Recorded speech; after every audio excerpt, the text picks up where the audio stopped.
Okay, well, if there's ever a time I wished I had my high heels on, it's right now. Mikaela, how are you doing?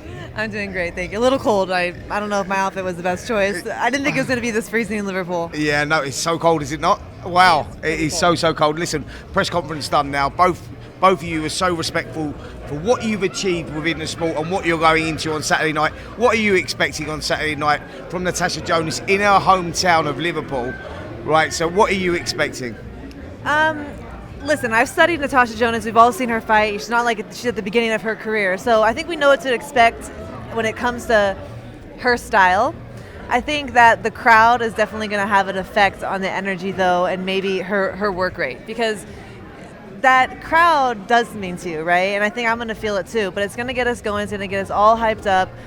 It's one of the reasons I love fighting on this side of the pond is because the fans are just, they always show up and they show up hard. Yeah. So that type of energy is going to make for a very exciting fight. So I was talking to Tash about this. I said, like, look, when I was fighting, like the emotions used to like really come over you when you're making that entrance in front of your home fans. You get super emotional, as you will understand that. And I say you're fighting back the tears and whatnot. She said she doesn't do that. She doesn't let the emotions get to her. But it's going to be difficult on Saturday night, right, with the homecoming for her against another former great champion as well. That's going to be difficult to control those emotions, and sometimes that can play a part in your performance.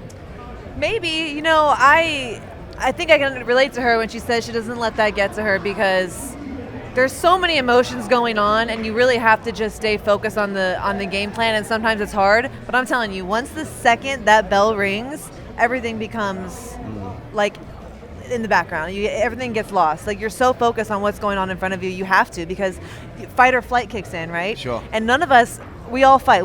There's no flight in us, otherwise we wouldn't be here. So sure. We're in fight mode at that point. I mean, look, the only loss on your record was to Alicia Baumgardner. That was at the O2 Arena back in 2022. Many people felt that you won that contest, so you take a lot from that going into this contest.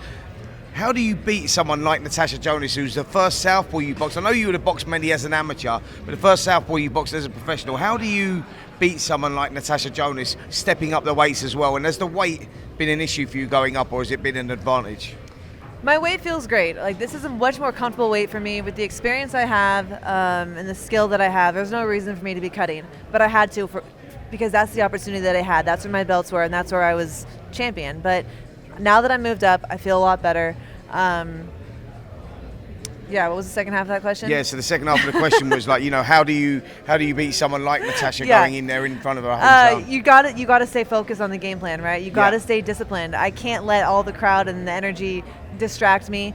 I can't let what she's doing throw me off. I've got to stay zoned in and focus on the game plan, and not just or for part of the fight, for every minute of every round for 10 rounds. I mean, you're a fan favorite. Like, you've come over here. Is this the fourth time you've boxed here, or is this going to be the fifth time? This will be the fourth. This will be the fourth time you've boxed over here. The fans love you over here. Your style, is very exciting to watch and whatnot. It's probably going to be the first time that you've boxed in Britain, but as a what's probably the best word to say? With the fans not on your side. Yeah. It's going to be the first time. You can say it, the underdog. As the underdog, and the fans, and the fans being against you is probably a better way of saying it. How do you deal with that? Yeah, because on paper I don't think I'm the underdog, but I think when it comes to the fans, they're not going to be screaming my name. I know that. It'll be a first for me, so I can't tell you exactly how I would normally deal with it, because I have never had to deal with it before. But like I said, once that bell rings, you forget everything that's happened and you're zoned in. So I can survive my ring walk. Sure. You win on Saturday night. You go in there, you pull off a memorable victory. Where do you go from there? Because, there's not the same pool of women boxers that are around, but, at the elite level, you're very, very, you're top class.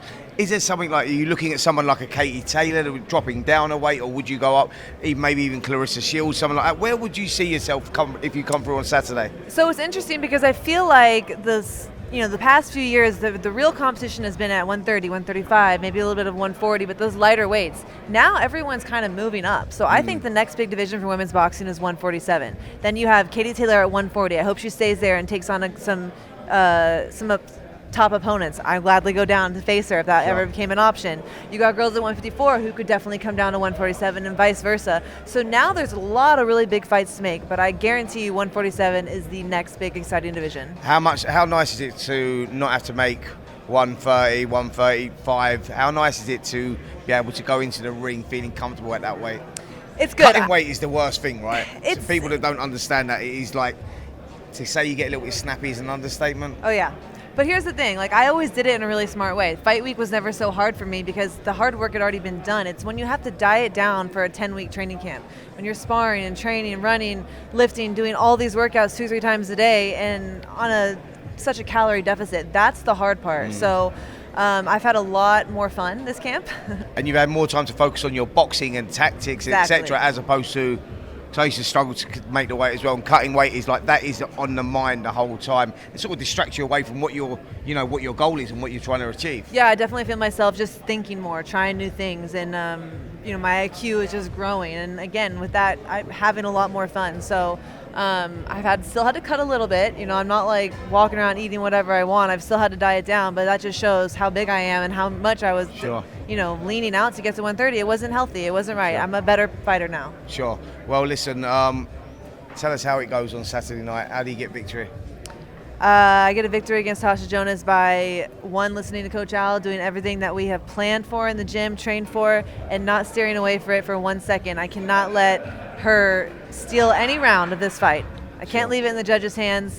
I got to press the action from the first bell. Brilliant. Well, listen, it's live and exclusive on talkSPORT on Saturday night. Could you do me a big favour and give our listeners and viewers, by the way, because we go live on YouTube, we live stream it on YouTube as well, listeners and viewers, a message on how Mikaela Mayer wins and why they should be tuning in to listen?